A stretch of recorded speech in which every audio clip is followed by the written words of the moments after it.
In a futuristic dystopia, people are known as members and their lives are controlled by the administration known as the collective. Most illnesses have been cured, and there's no violence or crime, but in the process they've also got rid of emotions, and now it's forbidden to show any feelings or make any contact with other members. There's no love or marriage, and babies are born through artificial insemination whenever a particular woman is summoned to do her part for society. There are no colors or decorations either, everyone wears white and lacks a personality. Even their meals are dull, and the only hobbies they have are basic repetitive tasks like solving bland puzzles. They also have chips on their arms so computers can watch over their daily lives, and that chip must be scanned every time they use the train or enter their work building. One of these members is Silas, who follows the same routine as everyone else: wake up and let the bed make itself, have a bland breakfast, and go to work. Nobody talks as they travel on the train, and they stay silent while they work as well. Everywhere around them, screens remind members to report any deviant behavior, including minor things like a faint smile. The screens also talk about an illness called SOS, or switched-on syndrome, which makes people regain their emotions. Members are reminded to see the doctor if there are any signs of a symptom. Silas works for a company called Atmos as an illustrator, so he spends the whole day drawing on a screen. His art is quite a contrast to the world he lives in, probably because he's inspired by a documentary he listens to while he works. This documentary is about the Great War, a period during which the collective fought to split from the peninsula, a chaotic place where emotions aren't suppressed. There are 2 moments in the day during which workers talk to each other. First, it's during project meetings so they can discuss ideas, and Silas listens to Nia's suggestions with utmost attention. The other moment is lunch, during which everyone makes sure to sit with enough distance among them. Their conversation isn't very lively though, and they stick to factual topics like the coworker that returned from conception duty. At the end of the day, Silas goes home and watches how officers arrest a sick couple. Later at his apartment, Silas continues his bland routine: a meal prepared by the home AI, solving another generic puzzle, and going to bed. It's the same routine everyone else in the building has. The next day, Silas watches the news and learns that the sick couple will be sent to a defective emotional neuropathy facility or DEN. Members are reminded again to report any signs of SOS, be their own or their coworkers. Later at work, an employee self-deletes by falling off the roof, which happens often in this society. The employees go to the window to look at the body, but nobody isn't disturbed except for Nia, who makes very tiny gestures that are noticed by Silas. However, he keeps this information for himself. Afterward, all Amos employees gather for another meeting. While everyone has their attention on the screen, Silas uses the chance to watch Nia, trying to decide if she's sick. In the end, watching a pretty woman for so long starts to change something in him. Later at home, Silas is nervous while he eats his dinner because he can't stop thinking about Nia, and he even has trouble finishing his puzzle. The next day during another work meeting, Silas keeps zoning out and has to be scolded. That night, he dreams that he's standing on a roof, and when he's about to fall, he wakes up. This is the first time he's ever dreamed, so he feels so confused and disoriented that he runs into a wall. The following morning he discovers a bruise on his forehead and goes to the health center, where he sees a woman cry while watching a video about SOS and its 4 stages of symptoms. A man called Jonas asks Silas what stage he's on, but Silas denies being sick. Then Jonas explains he's on stage 2.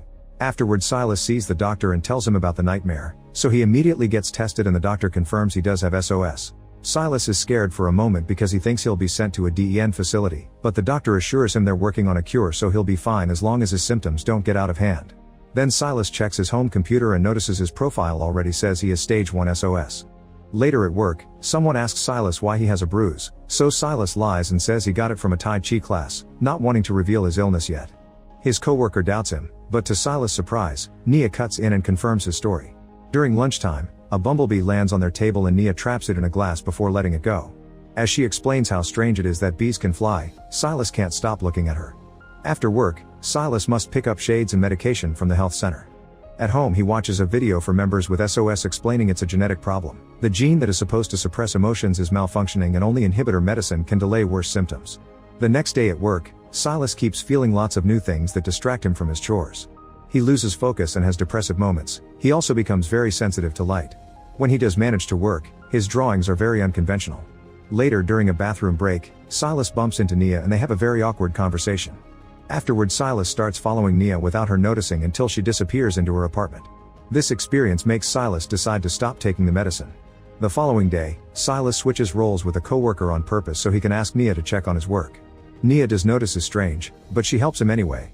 This is noticed by his superior, who makes sure they aren't interacting out of enjoyment.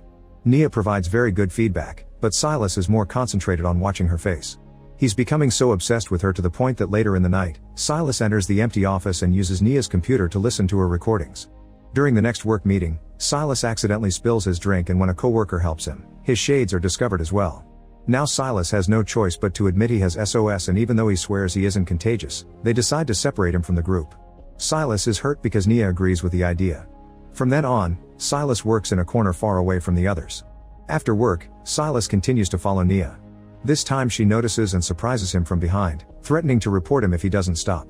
When Silas says Nia also has SOS, she tries to deny it, so Silas points out that if she wasn't affected she would have already reported him. Not knowing what to say, Nia leaves. The next day, Silas and Nia pretend nothing happened, and Nia tries to avoid interacting with him as much as possible. However, Silas notices she fidgets a lot with her hand, confirming his theory. Later, when they're alone in the office, the tension is so thick that Nia rushes to hide in the bathroom. Sia follows her, and the two awkwardly stand in the same stall as they try to understand what they feel. After some hesitation, Silas touches her hands and face, not believing how amazing it feels. Finally giving in, Nia leans against him and they share the first hug in their lives. As they enjoy the warmth, Nia admits she's been sick for a year. She's very scared and waiting for the cure, so she tells Silas that they can't be together. Silas accepts this but can't stop himself from kissing her before leaving. The following day, Nia can't stop thinking about Silas even though she asked for distance. Silas returns every look and follows her around until they're alone again in the bathroom stall. They are so close that they're almost melting into each other as they experience the warmth of human touch. Unfortunately, the moment is interrupted when someone enters the bathroom, so Silas leaves the stall alone to discover it's his manager, who asks Silas if he's thought about self-deleting yet. Silas explains he'll only consider it when he reaches later stages. On their way out, the manager sees that Nia's computer is on and reveals there have been rumors of Silas snooping on Nia, so he must stop if he doesn't want to be reported. The next day after work, Nia waits for Silas in the stall but he doesn't show up. Later they meet in a pathway and discuss the manager's threat. Silas announces he'll ask to be transferred to another job, and Nia leaves without saying anything. When she arrives at her apartment, she has a full breakdown. The following morning, Silas reports his resignation, saying he needs to find a job where his illness won't cause trouble to his co-workers. Soon Silas starts working at a nature sanctuary and Nia has to deal with his replacement. She isn't handling the situation well as she thinks of Silas every time she sees his cup, which she ends up taking back to her place. Her performance at work starts to decline as well. Sometime later, Silas bumps into Jonas and finally shares all that he's feeling lately with Nia. Jonas immediately understands because he also used to have a connection with a woman, but unfortunately their story didn't end well. Then Jonas invites Silas to a support group for people with SOS, and Silas gladly attends a meeting. The people there are scared of the DEN facility, and when Silas asks about it, Bess explains that half the people sent there end up self-deleting while the other half are forced to go through an emotion-suppressing treatment. Bess is a doctor who hides her SOS so she can be there for the patients at the facility. When Silas returns home, he finds Nia waiting for him. She's incredibly nervous and frustrated, so Silas holds her to calm her down. This simple touch grows into more and soon they end up doing the naughty together. Once they're done, they're so amazed by the experience that they discuss the subject of love and vow not to be apart again. From then on they act as strangers during the day, but at night they reunite as lovers. They go on secret dates and get to know each other better, sharing aspects of their lives like dinners and showers. Nia soon regains her mood and her work performance improves.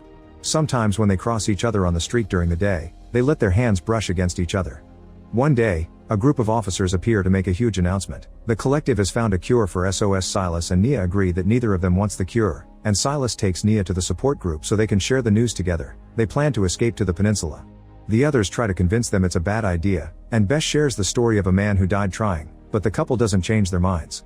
Seeing their strong love, Jonas agrees to help, and he makes arrangements for them to escape in 3 days. The next day when Nia arrives at the office, an alarm goes off and an officer immediately takes her away. Later Nia meets Silas with some terrible news. She's getting summoned for conception duty. This means Nia can't leave because she won't be allowed in trains. However, Silas has an idea. She should go to see a doctor and get tested because once they see she has SOS she won't be eligible anymore. The following day at the health center, the doctor tests Nia's blood and is shocked to discover she's pregnant. Naturally occurring pregnancies are one of the worst crimes in this society. Meanwhile, Silas is waiting for Nia at their meeting spot, but she doesn't show up and he gets worried. He goes to the health center and is devastated to discover Nia is being taken away to the DEN facility. Once there, she's restrained and treated like a pariah for what she did. Bess soon discovers she's there and contacts the others. Back to Silas, he goes to Jonas for help, and Jonas assures him he and Bess are already working on it so now he must wait. In the morning, Bess uses her doctor privilege to take Nia from her room and takes her to meet with Jonas and the others. Bess explains they'll exchange Nia's body with a woman who recently self-deleted and inserts a new chip in Nia's arm to give her the dead woman's identity. Once she's dressed up and feeling better, Nia thanks Bess and runs away, managing to go through the station gates thanks to the new chip. Jonas Group also tries to get out and find their way blocked by officers, so they try to take the elevator instead. Unfortunately, they find a member who immediately snitches on them and they get arrested. Soon Silas sees the news of Jonas Group getting arrested, so he runs to the DEN facility to ask about Nia, and the guard informs him that she died. Not being able to deal with a broken heart, Silas goes to the roof of the company building and considers self-deletion. However, after lots of hesitation, he steps down. Meanwhile, Nia goes to Silas' apartment to wait for him, but he doesn't show up. Eventually she gets tired of waiting and goes looking for him at the sanctuary, but he isn't there either. Now knowing what else to do, she returns to Silas' place. When night falls, Silas finally returns and Nia runs to his arms, but he barely reacts. Nia takes a closer look at him and discovers he's taken the medicine to cure the SOS, so he only has 5 hours left of emotions. Determined to win this, Nia tells him to fight the medicine as she continues to touch him, and they agree to escape anyway. In the end they fall asleep together, hoping her cuddling will keep him feeling. In the morning, Nia wakes up alone in the bed. Silas woke up early following the routine, so he's already all dressed up and ready to go. He explains he remembers the love they shared but he doesn't feel it anymore. However, they still leave together because Nia won't give up. As they go to the station, Nia feels a huge distance between them and worries if this will work. Once they board the train, they sit silently as if they were back at the beginning, and Nia's worries get worse. However, hope slowly returns when Silas reaches out to touch her hand. Make sure to subscribe and turn on notifications so you can watch more videos like this. Thanks for watching.